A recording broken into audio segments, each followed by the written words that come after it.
realize that dollars and cents are somehow involved. I'm not promising you'll be able to turn every wish into reality, but this is your chance to articulate what you want. A crucial first step in figuring out how best to handle your money, while also motivating yourself to make the necessary short-term sacrifices.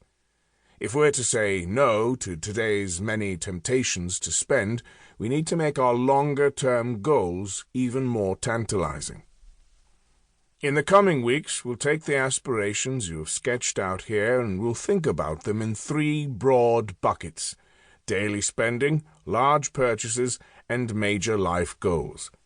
The objective: fine-tune your list and introduce a dose of reality, so you focus on the dreams that are within reach and that matter most to you.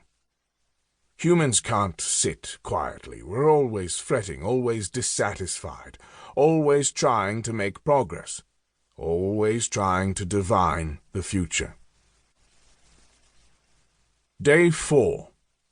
Embrace humility. We tend to be a self-confident lot, which is a helpful trait. Those who are self-confident tend to be happier, be more resilient, and enjoy greater career success. But self-confidence isn't nearly so helpful when it comes to managing money. Want to avoid major financial mistakes? We should start by acknowledging 5 key failings. First, we don't necessarily know what we want from our lives. We settle on a career and then realize it isn't for us. We buy a house and find it makes our lives harder, not happier. We lust after a luxury car and finally manage to buy it, only to discover it isn't nearly as life-enhancing as we imagined. So what do we want from our lives? It takes a lot of thought, which is why we'll tackle the topic multiple times in the weeks ahead. Second, we don't know what the future will bring. We imagine tomorrow will look like today, but our lives can be turned upside down in the blink of an eye. We might lose our job, fall seriously ill, meet our future spouse, suffer a death in the family, get divorced, stumble upon the home of our dreams, have a child. Most of us have an astonishing ability to cope with change, and we adapt with surprising speed. As you'll learn in the days that follow, that's both good and bad. Third, we expect too much from money. Yes, a bigger paycheck and greater wealth can enhance our lives, but blindly pursuing wealth and indiscriminately spending money don't guarantee happiness, and they could backfire. If we devote too many hours to getting ahead in our careers, we'll have less time for friends and family, a crucial contributor to happiness.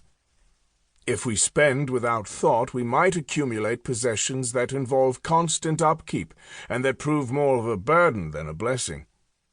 Fourth, we lack discipline. Given a choice between spending today and saving for tomorrow, we're quick to sacrifice the future. Indeed, many folks seem to engage in magical thinking, imagining that their financial future will be bailed out by high investment returns, a rich aunt's bequest, or the next lottery ticket purchase. But none of these things will likely come to pass. Want to grow wealthy? For most of us, the road to riches lies in diligently socking away dollars for 3 or 4 decades. Finally, we overestimate our investment prowess. We almost certainly won't pick stocks that beat the market, and it's highly unlikely we'll find someone who can do so on our behalf. We probably won't grow wealthy by flipping homes, trading options, or investing in our sister-in-law's startup. In short, we won't get rich quick, but with patience and tenacity, we could amass more than enough to live comfortably. The meek may not inherit the earth, but they are far more likely to retire in comfort. Day 5.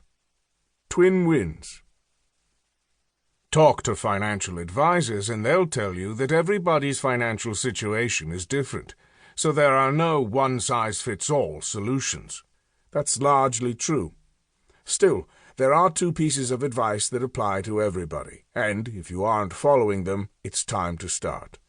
First, if you have a 401k or similar employer-sponsored retirement savings plan that includes